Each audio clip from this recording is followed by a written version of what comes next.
Welcome back, everyone, to another episode of College Hockey Talk. On today's podcast, I'm joined by a very special guest, sophomore from the Brown women's hockey team, Sonja Bjornson, joins the show today. Sonja, welcome to the podcast, and thank you so much for coming on. Thank you. I'm excited to be here. Now, it's hard to believe that you finished the first half of your season already, so my question is, what have you taken away from the games you've played so far, and how would you evaluate your team's performance as of now? I think our record maybe doesn't exactly show like the progress we made, I think, throughout the season. We're definitely rebuilding our program. We just got a new locker room and everything this year, which is exciting. But I think this next half will be really telling of like all the work we put in and how far we've come. We've definitely been in almost all of our games, if not all. Just like sometimes hasn't been going our way, but Yeah, and how is your team approaching the second half of the season, and what are some of your goals and expectations for that second half of the year? I think we have a lot of winnable games coming up. Like that will be really big in determining our if we can get a playoff spot. So that's definitely our focus right now. Like we're in the mindset of playoff hockey, which I think is a good thing. So that's kind of our goal is just to earn a spot. And I definitely think we can do it. We have we have the tools we need. So I think it'll be a good half coming up. Yeah, and looking at the second half of your schedule, you have a lot of big games in your conference coming up. So just talk about what it's like playing in the ECAC and just the competition you face every night. And how does this playing style in the ECAC differ from the playing style that you used to play in Hockey East? Um, yeah, it's definitely fun in the ECAC. Like I feel like there's a lot of good rivalries, like especially between the Ivies, which is fun. I they're not. I mean, they're not like that different. I think Hockey East was maybe a little like faster, where sometimes I feel like the ECAC is a little more physical. Um, but I mean, college hockey is college hockey, so. Yeah, do you think that physical style of play like benefits your game more than kind of the more fast-paced style of play? I mean, I think like you could find a way to like work your skills into every game. I wouldn't consider myself like really a physical player. I'm pretty small. But like speed wise, I still feel like I could use it in Hockey East. So I mean ECAC, sorry. Yeah, and just talk about the improvements you've made to your game so far this year, and how have you kind of worked on that part of your game, I guess, as the season has gone on. um I got hurt for like in the middle stretch there around Thanksgiving. So that kind of like threw me for a loop.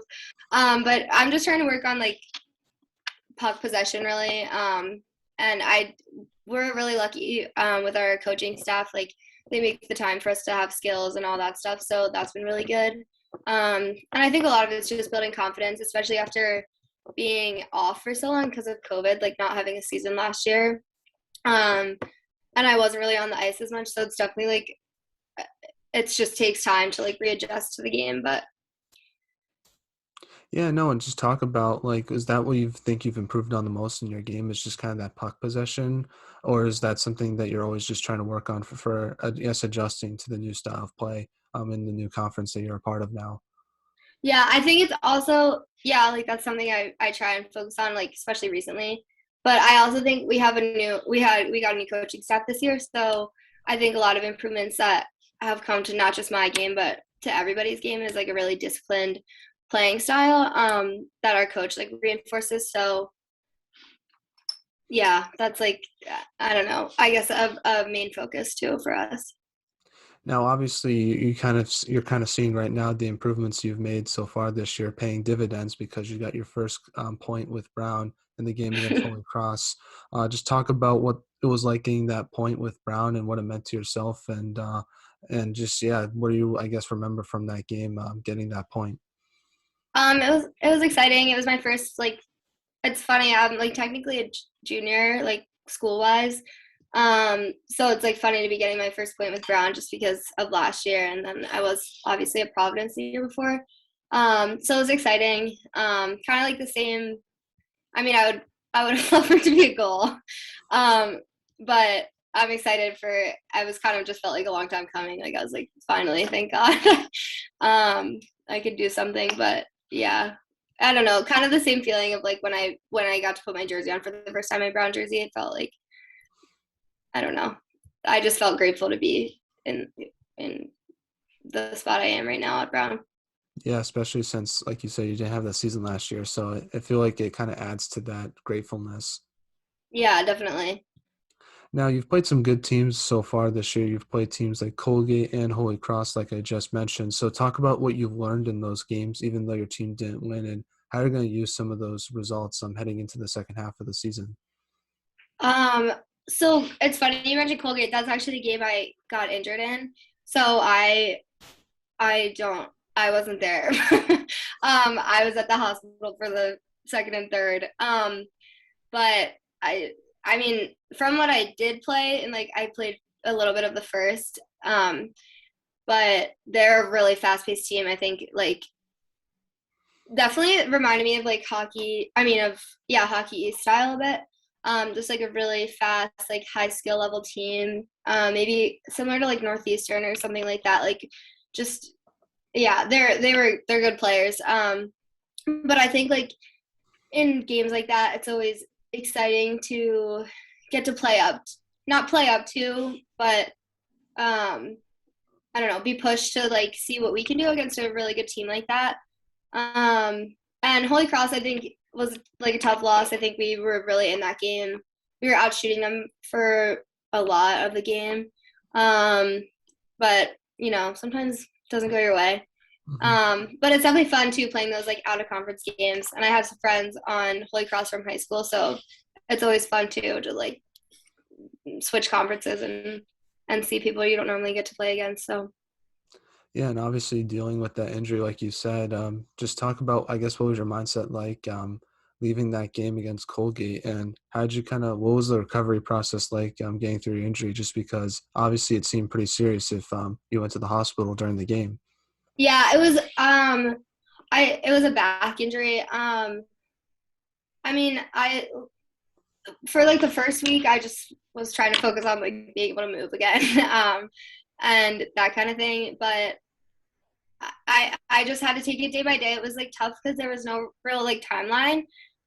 It was just like on how much I could handle coming back, and like I wasn't exactly sure how long it would take, but fortunately it wasn't like too long, maybe like 3 weeks, if I could guess. But so I don't know. I was just like excited to get back in the lineup. I hadn't really been injured before, not that it was like some crazy thing or like I was out a really long time, but it definitely puts in perspective like when you're watching your team play, like how badly you want to be out there and whatever. So yeah. And just how quickly things can like switch like at the Yeah. snap of your finger, just because like you're used to playing all the time, and then all of a sudden you're out for 3 weeks. It's kind of something Yeah. you have to adjust to, and something that you're not used to as well. Yeah, definitely. Now, there are a lot of new players on your team, I guess, including yourself. So, how have you guys gotten to know each other and bond as a team, with almost half the team being new players?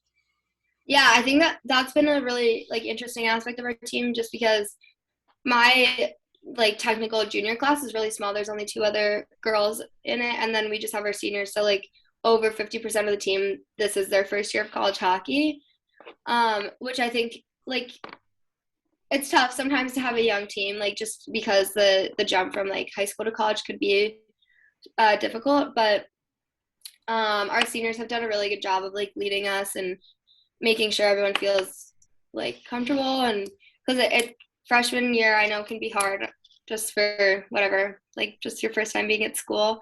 um so yeah, we have a really good class of seniors, and like our coaches have done a lot to try and make us like bond as a team because it's their first year in the program too. So I think we're at a really good point. Like we all get along really well off the ice, which is always obviously fun, um and creates a good environment. Yeah, what Yeah. what are some things that your team has done, I guess, to try to create that bond, like we're talking about, especially with the seniors on the team that have been there for a while. Yeah. we've done like dinners in small groups. Like we always have team meal, obviously, before games, which is nice. I also think that just like traveling and being on the road makes everyone closer. Like just like long bus hours and conversations and stuff like that. So it's been really fun, like seeing us start to gel more off the ice too.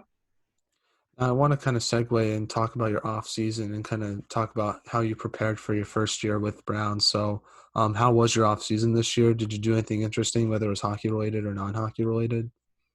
Um, not interesting. I was working for a loan agency, which like isn't is as boring as it sounds.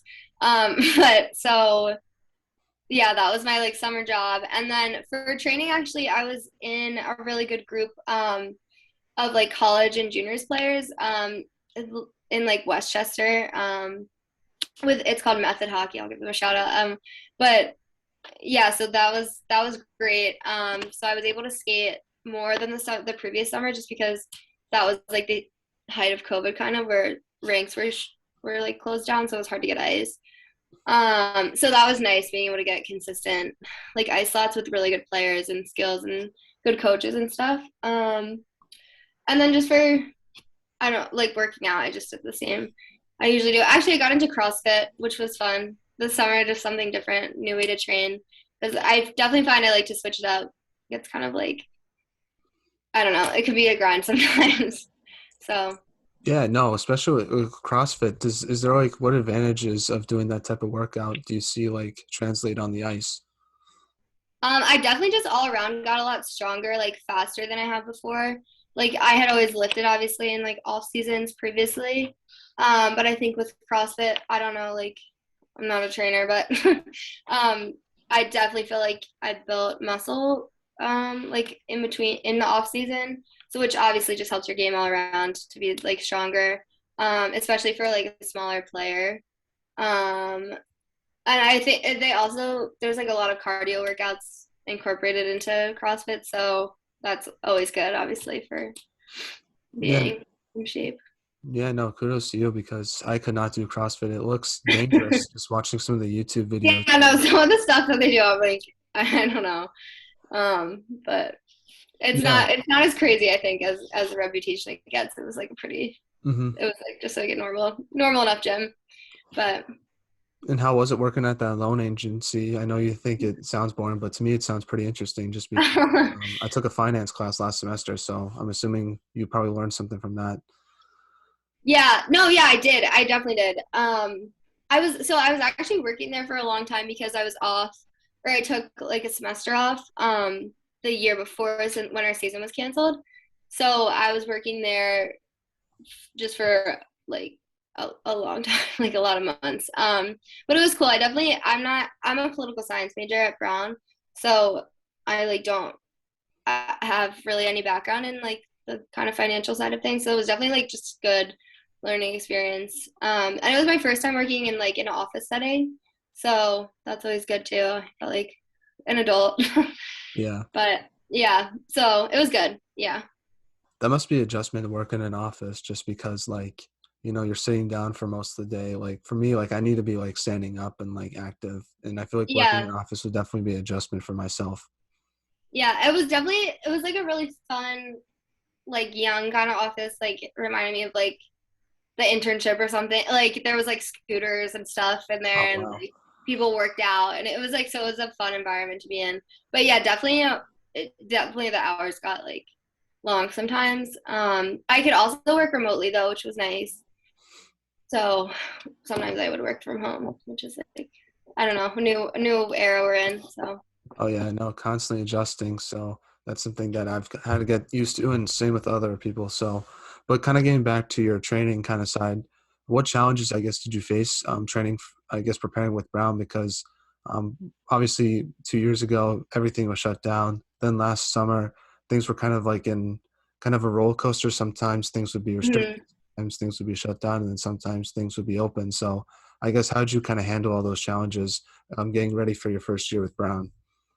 I don't know. I think everyone like we're kind of all in the same boat with COVID, trying to just like navigate it. So I this past summer was like I was fortunate enough not to really face as many restrictions. I think a lot of them are like lifted and I guess it's also state by state sometimes. But so I was still able to get to the rank in the gym like consistently.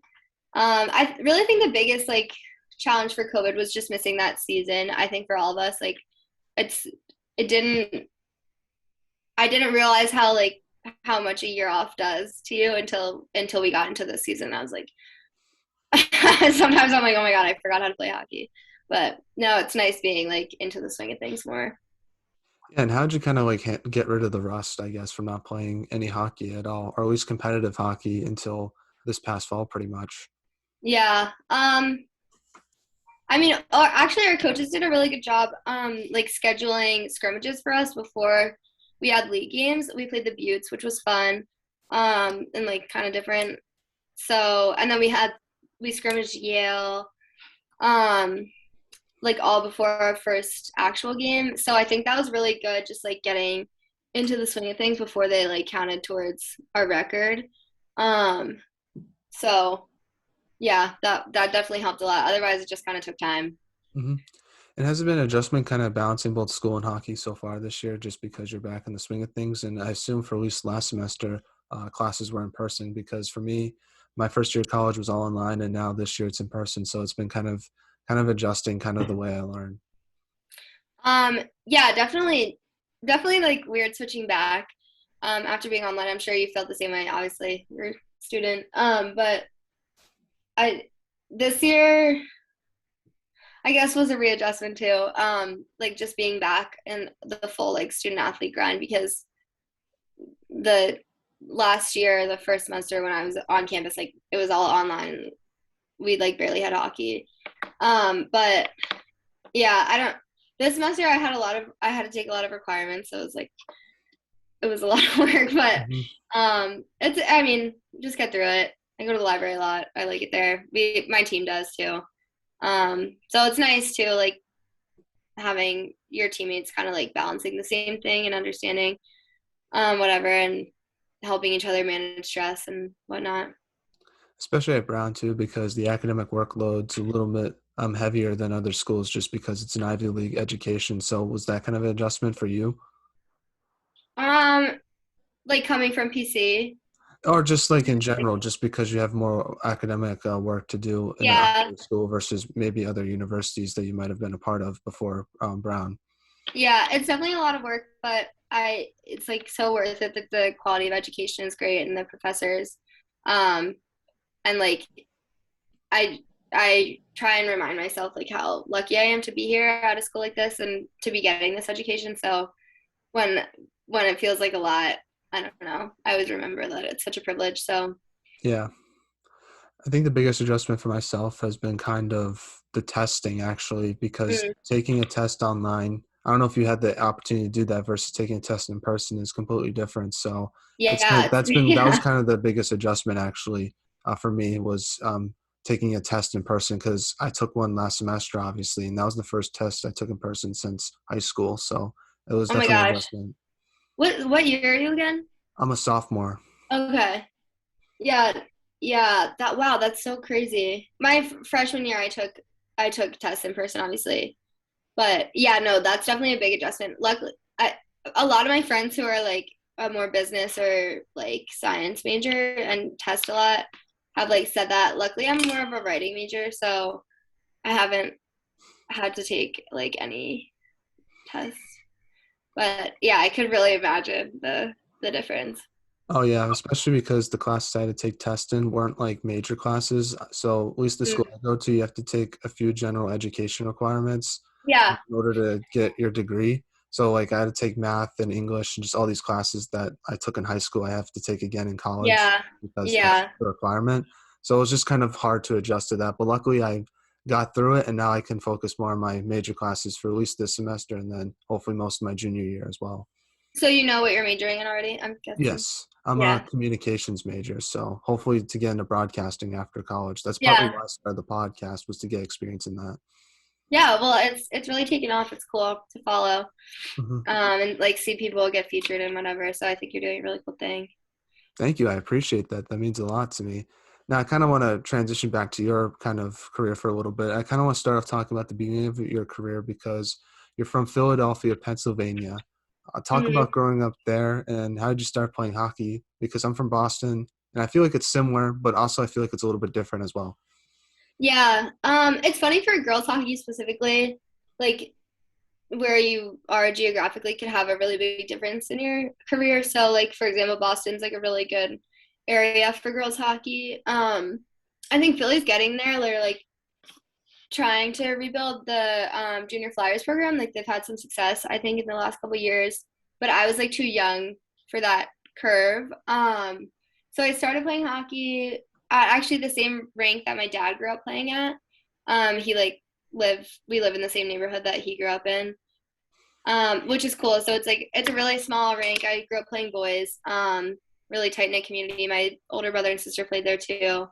And then I was playing with selects hockey. I'm maybe you're familiar. It's like a tournament program for girls, and that's when Naha saw me at like a showcase, and that was like the best decision really because I knew if I wanted to continue and play at a high level or and like eventually play in college, I would have to like probably go to some sort of prep school just because like the Philly area for girls hockey wasn't great.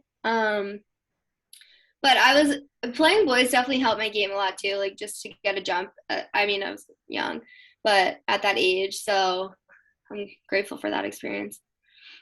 Now, who was your favorite player growing up? Was it someone on the Flyers or was it a female player on the national team? Um, I always loved Kendall Coyne on the national team. She's so fast. But from the Flyers, actually, it's a funny story. I was like at the beach and met Jeff Carter back when he played for the Flyers and he like signed a cup for me or something. So he was like always my favorite player after that. And then he got traded. But Yeah, no, that Flyers team. I don't know if he was a part of the 2010 team that made it all the way to the Stanley Cup, but no, that team was pretty fun to watch. My best yeah. friend was a huge Mike Richards fan growing up, Oh so yeah. I knew a lot about the Flyers That's back in funny. that kind of Yeah. area. My Um, dad is like the biggest Flyers fan in the world. well, eventually Richards got traded to the Kings and won 2 cups, but he was a great player to watch. It's kind of funny because a lot of people now I don't think know who he is, but it was just crazy because Yeah. back in the early 2010s he was like one of the best players in the NHL. Yeah. It's crazy how new talent comes in. Yeah, so no, he was fun to watch, but no, did you get to did you get to go to Flyers games growing up? I'm assuming yeah, if your dad Yeah. was a big fan. Yeah, not like a lot, but it was always like a treat for my birthday or whatever. Growing up to get to go to a game. Their Philly fans are are notorious, but there is always good environment, and I love getting to see a hockey game. I haven't been to like a pro game in a really long time. Now that I think of it, Yeah, I don't but think I haven't been to one since COVID began, so yeah, it's been a yeah, I while. guess because of COVID, yeah, crazy. What's it like with being in that stadium though? Because I was told if I ever wanted to go to a Flyers game, I couldn't wear any of my Bruins stuff just because those fans would Oh be yeah, teasing me a lot. So no, I definitely want to not. get your experience of what it's like being in that city because the sports fans seem very intense, but you kind of love that in some ways as well. Yeah, definitely. I love Philly through and through. I think it's a great city. Yeah, the fans are crazy. I think the Flyers fans are probably second worst. I think Eagles games are like really crazy. But yeah, definitely would not recommend wearing a Bruins jersey. You'll definitely get like heckled and whatever. Oh yeah, no, I would never Yeah, wear a Patriots people get jersey at an thrown out Eagles all the game. time. So, Yeah, no, no. but no, that's crazy. And obviously for you, growing up in Philly and then going to Selects, then eventually going to Naha. Just talk about the opportunity of going to Naha. What made you kind of want to go to that program before heading off to college hockey, and what was that kind of process like for you? So I like Naha because it's like I don't know if you know anything about it. But it's like I've actually seen some old teammates on here, but it's like a 5 month program, so it's just for the hockey season. So I like that because I was able to still like have some sense of like a normal high school experience. Um, like I went to like a local high school in the Philly area. So that's like really what drew me to Naha, and also just like they have such a great reputation of sending girls to Division 1 programs, and it really does like emulate the college hockey lifestyle. Like, I mean, as much as it can. Like it's a lot. It's a lot of hockey there. But I'm really grateful to have gone to Naha. So like it's definitely why I am where I am. So yeah. Now talk about your experience at Naha. What's like the best memory you have with that program, and talk about some of the players you got to play with too, because I feel like I've definitely interviewed some of your teammates and I just never knew about it. Yeah, probably. Yeah, the cool my favorite thing about Naha is like one, it's really tight knit because it's the like setup of it is just the two teams like U19 and U16 like living in a house. So you're together all the time, so you obviously get really close. So a lot of my best friends are still from there and we all keep in touch, but the best thing is that like I get to play now against so many old teammates, which is really fun. And same with when I was in Hockey East. So that's like the best. I mean, I think everyone to some extent has that experience, but I feel like I know someone on like every team, which is always fun. Um, but I don't know what the rest of the question was. No, just like what's the best memory you have with that team, Oh, and just talk about like who are some of the players you got to play with there as well. So like specifically. so specifically is Anna Gallagher. She's actually on my team now. Um, and it's funny, she was like my best friend throughout Naha. So it's like funny we ended up in college together too. We were roommates there and stuff. So that's been really fun. She's so much fun to play with. She's a great hockey player. Um, in within the ECAC, Skylar Podby, I don't know. She is on St. Lawrence, so I got to play her this year. It's her last year, which is always fun. Um, I know Emma Withridge and Kaylee Donnelly on BU. So that was always really fun playing them when I was at Providence. But yeah, Naha was a great experience. It was really fun. And how did that experience like help prepare you for college hockey with Brown and Providence? Was it kind of just the lifestyle you were living in, or was it also partly because of the talent you were playing with as well? I think a lot because of the talent. I think a lot also because of our schedule. Like we just played a lot of games, and we got to. I mean, we were on the ice every day, which I think is great for a high school program. Um, so yeah, I definitely felt well prepared. Also, just like living away from home at a younger age, I think forces you kind of to mature faster in some ways. So like obviously that. But also just like the connections that Naha has with colleges and stuff was a huge asset. So Now, was it hard kind of living away from home for the first time when you went with Naha?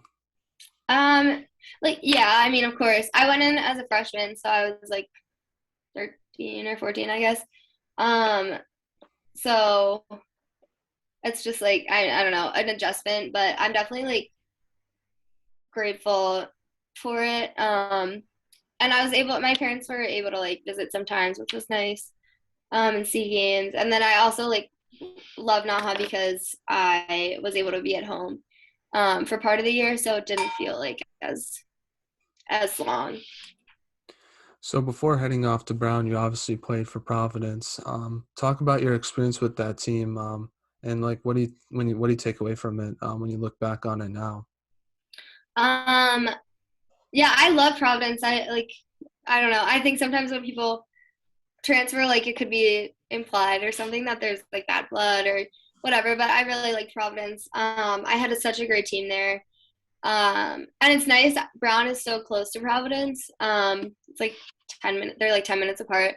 So I'm still able to see like my old teammates and friends from there and everything. And we got to play them in the Mayor's Cup, which was really fun.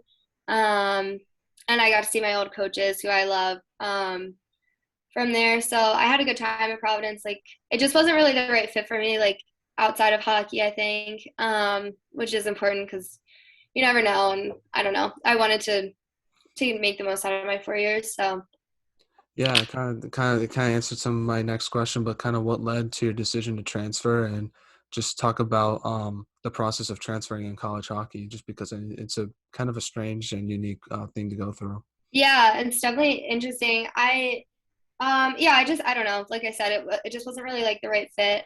I think it's hard. Like now they changed the rules, but we would be recruiting so young in high school that I feel like I didn't really know what I wanted in a school yet. Um, so yeah, that's like really my reason behind transferring. Um, sorry, I'm saying a lot, and I obviously don't do interviews a lot. But anyway, mm, oh, transferring.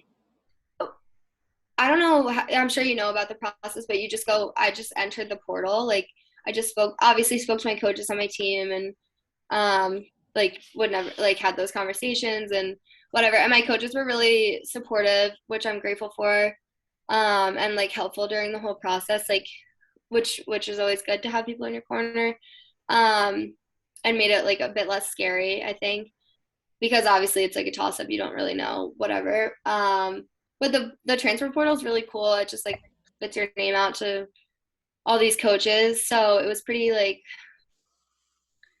it was not, I don't want to say easy or anything, but like it happened really fast. I also think I missed like the really bad time to transfer because it was right at the end of my freshman year when COVID like first hit.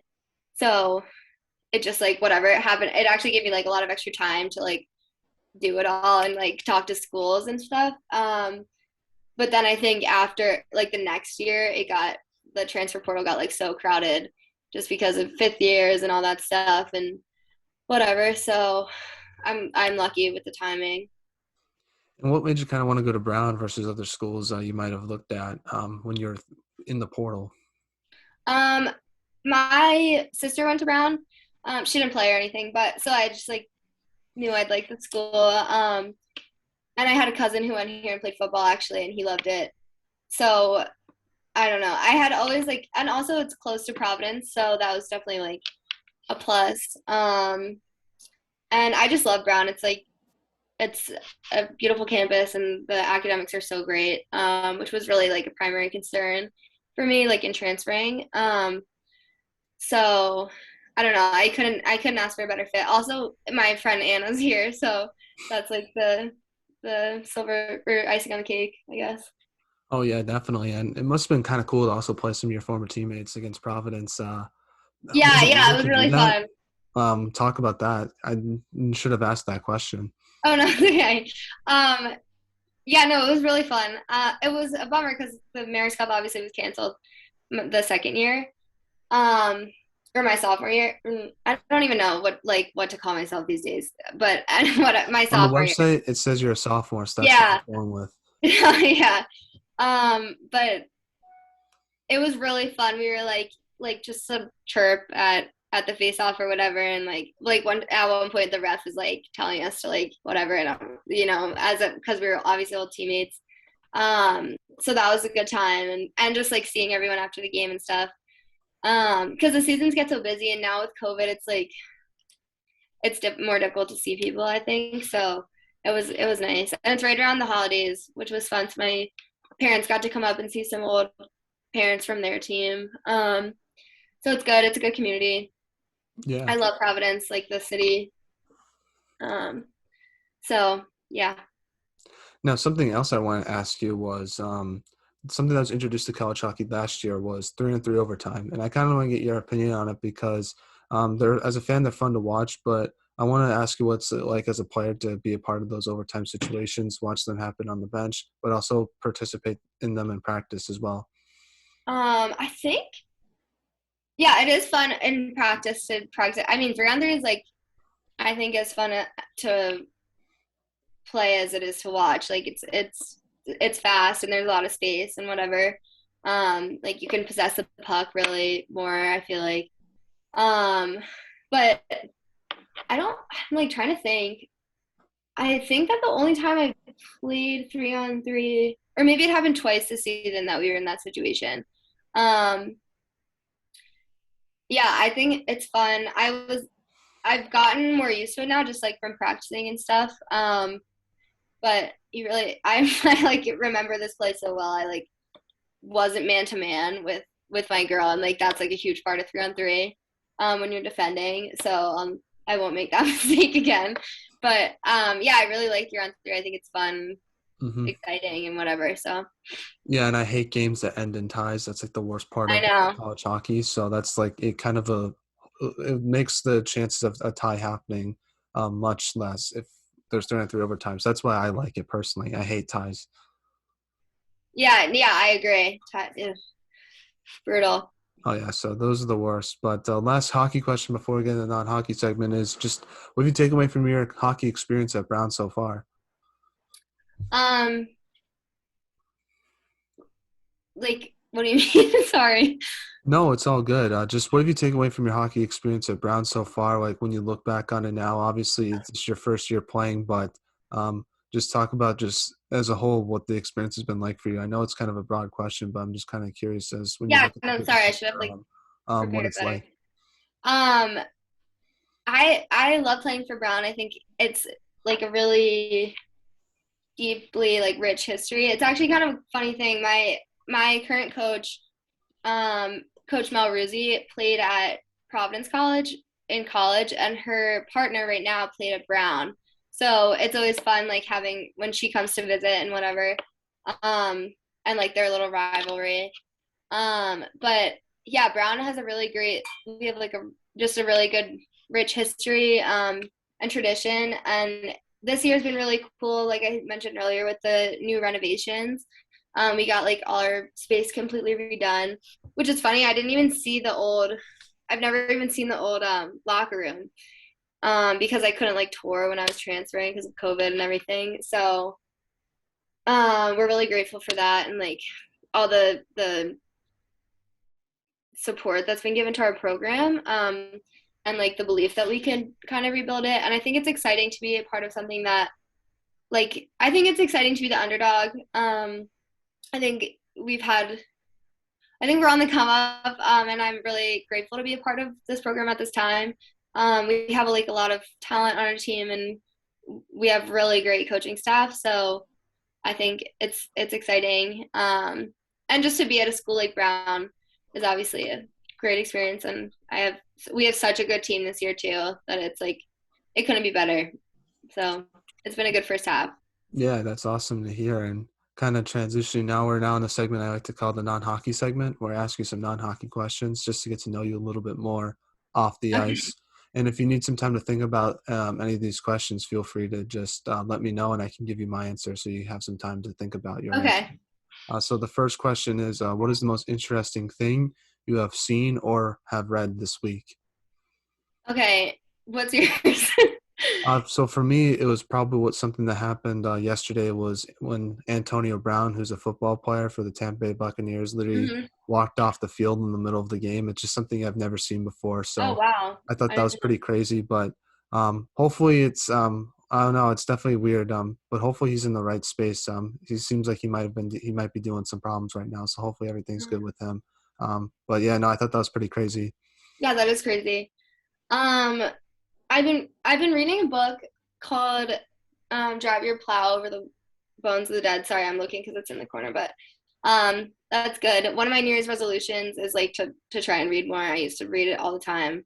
So this is my first book of 2022. It's so weird to say 2022. But yeah, anyway, I would recommend that book if What's it anyone's about? looking.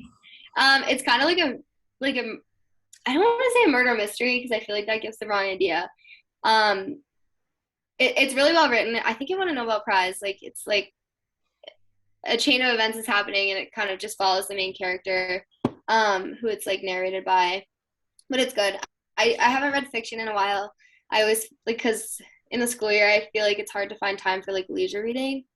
So trying to Hmm. trying to get back and do that. Yeah, no, I should read more too, but I know. I'm not, I don't like books where there's so much, this is going to make me sound so dumb, but when there's so many words in a book, it just like, it's kind of hard to get through it, if Yeah, that makes no, sense. yeah. So, I need something that's kind of light but like easy to get through, but also interesting to read, which is kind of a Yeah. hard combination for me to Yeah. find. Well, I don't, if I think of anything I can recommend you, I'll send it along. Awesome, But I appreciate that. yeah. Next non-hockey question is, what music do you like to listen to? Um, I listen to a lot of oldies. I like Billy Joel a lot. I don't know. I'm actually not like the biggest music person, which I feel like people think is weird, but I don't know. Like Hmm. I'm never the person on the aux, Yeah. but but yeah, I don't know. I mean, I listen to pop and like um, whatever's playing in the locker room. Um, Pregame, I used to always listen to rap, but like even this year, I haven't even. I like lost my headphones, so I like don't even care enough to get a new pair and whatever. But when my Anna, my friend from Naha who plays here, sometimes will like share an AirPod on the bus, which is kind of fun to like be listening to the same song. Yeah. But yeah, I would say like my main genre is probably like older music. Hmm. What is your biggest pet peeve? Um, hmm, my I don't know if it's my biggest pet peeve, but what's yours? Actually, I'm interested. Maybe I'll get. For me, it's probably just bad drivers or traffic. I'm a very impatient person, so whenever I'm stuck in traffic, it always annoys me, especially if I'm running late to something that makes me insane. So definitely traffic, especially Okay. where I'm from. It's been brutal. Oh yeah, Lately. in Boston. Oh my So God. like even like at 11 a.m. on a Tuesday, it's still pretty bad. Like sometimes I would take classes, so when I head home, like it won't be as bad heading home. So like Yeah, take yeah. classes early in So the are morning. do you live at home? Yeah, I commute back and forth Oh, just to that's really save some nice. money. But so when commuting back home, like I'm like, all right, this class ends at 10:30, and then my day's done. So hopefully I won't hit too much traffic. And then I literally hit like an hour traffic, so it's pretty brutal. Yeah, that is brutal. Yeah, Boston's notorious for bad drivers too. Well, I don't consider myself a bad driver. It's just it's sometimes like there's other people that aren't the best, and there are times though when I have to make a quick decision if I want to get somewhere quickly. I will admit that. But I feel like for the most part, I drive pretty well. But yeah, I know there are some drivers that are pretty bad, and I feel like I'm always behind the slow drivers, and I'm always in front of the Yeah, drivers that need to go like 100 miles per hour when it's like a 30-mile-per-hour speed. I know, I know. That's like when you're running late and you only hit red lights. Um, anyway, my biggest pet peeve, I hate in a hotel like when the sheets are tucked in underneath. Like I always pull them out. Oh no, I hate when oh I wear no show socks a lot, like the littler ones, and I hate when they fall down. Like Mhm. it's the worst thing ever. I'll take my shoe off like anywhere to fix it. Um, yeah, so I guess those are some pet peeves. What is the most embarrassing moment you've ever had in your life that you would like to share on the pod, I guess? I must have missed that one when I was reading through the question. My most embarrassing moment.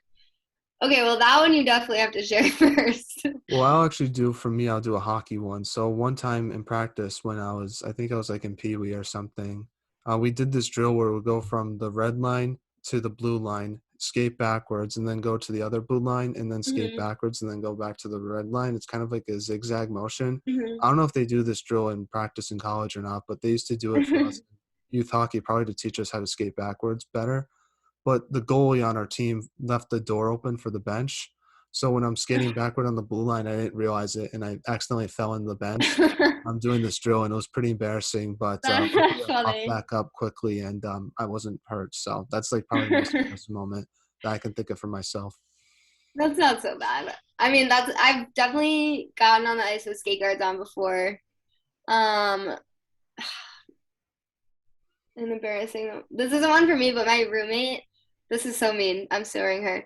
But she, as a freshman, so not last year, um, was getting called for the starting lineup and she fell, which was Oh, it's a funny video. Uh, I don't know. I've scored on my own net before. That's embarrassing. in But college or like in? no, not in college. Thank Oh, God. Yeah. No, But just like in youth hockey, I remember it. I had to tip it in my own net. yeah, I don't know what's more embarrassing, like that or like getting your ankles broken and then them scoring. Because I've seen that Yeah. happen and it like always shows up on the highlight reels Yeah. next morning. So I don't know which one's worse. Yeah. The it is awful like when we see a play against us on like the ESPN top 10 or something. Just I haven't like seen any of it personally. It's more like I don't know, like some goals happen. Like I don't. It's always I don't know people. I don't know if people do this, but if you ever watch like highlights of like college hockey games, it's kind of Mhm. funny to watch the other team when a goal is scored against them and just how pissed they are. Yeah, It's I funny know. thing to Yeah. look at sometimes. Now, if there was a movie made about your life, who would you want to play yourself? um I mean, I guess I when I first read that, I was like Blake Lively, obviously, because she's perfect in every way. Of course, I'd Mhm. want her to play me. So I guess I'll go with her. I love Blake Lively. I love Gossip Girl. So Yeah. And you can say Blake Lively played you in a movie. Sometimes yeah, for real stuff, exactly. like you don't need to pick someone that looks exactly like you. You just want to pick someone that would be a cool You're person to saying I play don't with. look like Blake Lively? That's like No, like no, for I'm not for kidding. you, I'm I'm saying kidding. for me, like I would like want like Andrew Garfield to play me in a movie. We look nothing alike, but he's a good stuff. Yeah, no, I don't. It definitely don't look like Blake Lively, but yeah, no, that's who you would have Andrew Garfield. Oh yeah, I think he's a great actor. I don't know Yeah, if he you've seen is. any of his movies, but he's pretty cool. Yeah. So now I want to ask you questions about some of your teammates. So first question is, who is the funniest on the team? Um.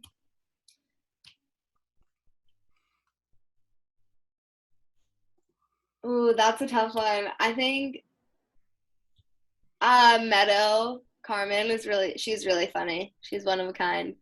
She's number 8. Now you obviously have the best style on the team. That's without a doubt. You were featured on the college I hockey know, top I saw pregame that. hits. So congrats on that. But Thank you. besides It's yourself, an who has the best honor. style on the team? Definitely Anna Gallagher. I think I'm biased though because our closets are like interchangeable, so of Yeah. course I like her clothes. Have you stolen any of her outfits? Was that outfit you Oh were wait, wearing at the yeah. game from her? Because then that'd be No, kind of a that'd be no, kind of that funny. one was mine. That was mine. So, but I have stolen some of hers. Now, if you could pick any teammate to cook a meal for yourself, which teammate would you pick? Definitely Lily Lacey. She's a good cook. She has a like Instagram page where she features stuff she cooks. So definitely her. That's awesome. Yeah, no, I can't cook, so that's pretty cool. What Yeah, kind me of neither stuff does she really. make? I think she bakes a lot. I don't know. I haven't she's never cooked for me, so maybe she'll hear this interview and and make me something. But yeah, I'm not really a good cook either. We have like a kitchen in my apartment this year, but don't even I don't cook that much. Who is the best trash talker on the team? Um,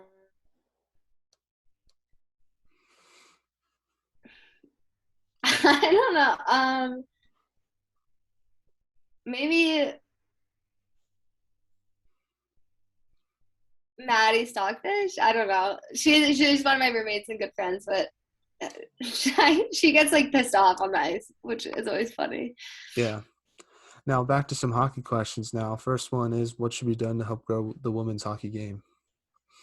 What should be done? Yeah. And like from your perspective, because you obviously know more than me because you've played junior, you're in college, you go to Ivy Hmm. League school, so you probably have an idea of some of the inner workings of what could be done to help grow the sport. Yeah. I think like I mean it's like I guess on a like deeper level, but just like encouraging girls to play sports in general. And I think hockey like also specifically is seen as like not the most feminine sport that you could pick as a girl. Like it's not like field hockey or something. Um, but I don't know. I think so. Kind of like breaking that down, and just encouraging the girl. I think also like a lot of girls hockey players that I know, it's because like their older brother played or their dad or something. So I think like as we continue to grow the game, it could be and like see more and more women in hockey. Younger girls would be like more encouraged to do that. You know, like my mom played hockey rather than my dad. Oh yeah. So I think I don't know that and just like recruiting young girls to stay with it and Yeah, play. I But think I think we've seen like a lot of improvement even since I was like growing up playing. So Yeah, no, I think that'll be. I think as the years go on, I think you're gonna hear a lot of players, at least women's hockey players, say that their moms played college hockey, yeah, and that's why they started. So hopefully that continues. I haven't seen yeah, too much of that very cool. now, but I feel like 10, 15 years from now, it's gonna happen. Yeah, definitely. I also think that like the leaders within the sport, like pro whatever, have done a really good job like advocating for equality. Like especially recently with the IHF. I'm sure you've heard about that. So I don't know. Just I think like while that's like obviously upsetting, I think the backlash that the decision received is like a good sign. Like given how much people care and want men's and women's hockey to like eventually be on the same plane. So Yeah, one idea I have, which I don't think any college hockey school does it, so I'm just gonna keep talking about on the podcast until one does, is I feel like it'd be cool to have like a scrimmage between like the men's and women's teams of each school, just because the men's fans can see your team play and then your fans can see the men's team play, and I feel like that yeah, would grow. I've never heard of that. That is a good idea. I bet people would show up too. Yeah, I think that'd be cool. Like split the teams up, like half your team and half the Yeah, men's that'd be team is really like fun. one, and like wear the road jerseys, and then half the men's team, half the other half the women's team plays with like white jerseys. I don't know. I think that'd be Oh cool to my watch. gosh. Yeah, that's a great idea. Maybe we'll run it by our coach or something.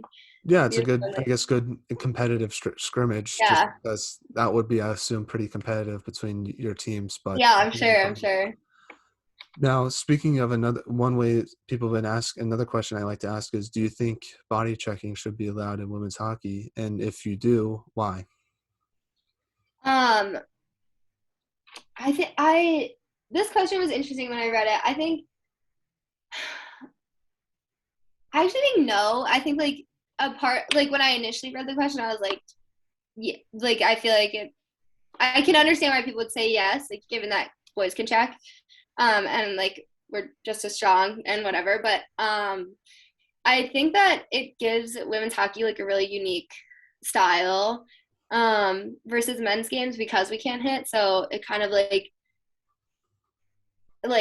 ups the pace of play or like the you can do more creative things like without the fear that you're gonna get rocked or whatever. So I think it's a cool aspect.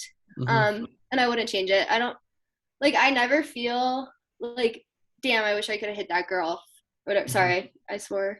No, it's Um fine. You can say whatever.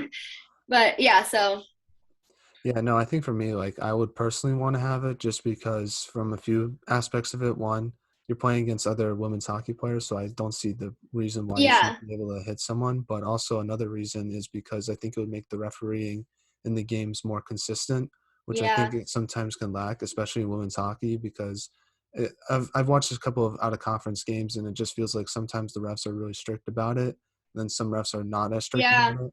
And I think the refereeing should be even across the board because I think that would ultimately actually make the game safer if you knew what refs you're going to be calling and what they won't be calling. yeah. I agree. Yeah.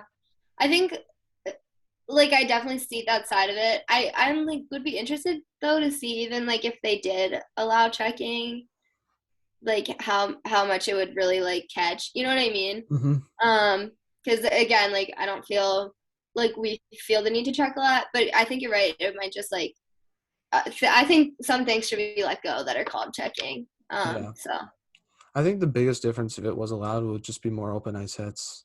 yeah, Like I think it's the biggest difference, but I don't know. Have you ever checked anyone or no? yeah. I mean, I used to play boys, so Oh.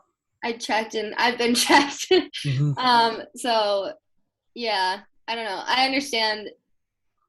Like that was like once boys started checking is when like most girls like stopped playing Hmm. boys hockey growing up, and I think like I don't know. I don't think the reason that we don't check like should be because like a fear of getting hurt or something because that's Hmm. stupid and sexist. But um, yeah, I don't know.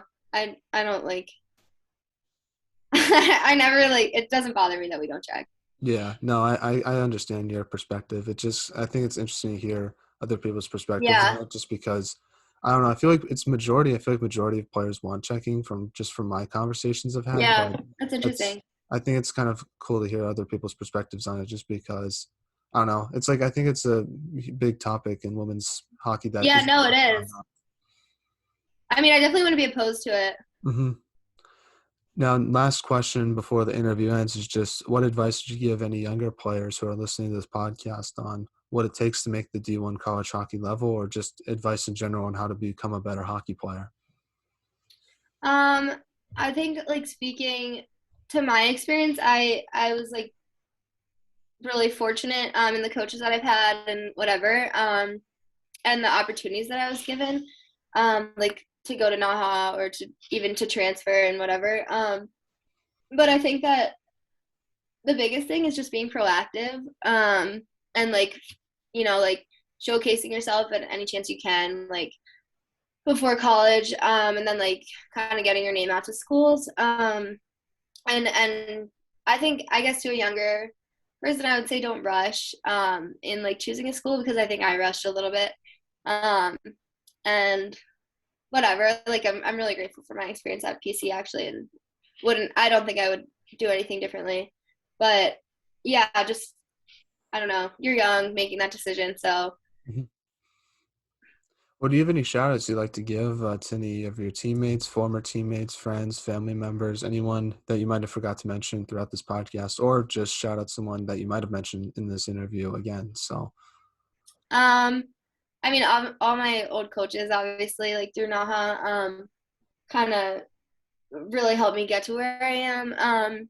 But for right now, I would love to shout out my current coaches at Brown. They've really done a lot for the program so far. Like the difference is already night and day.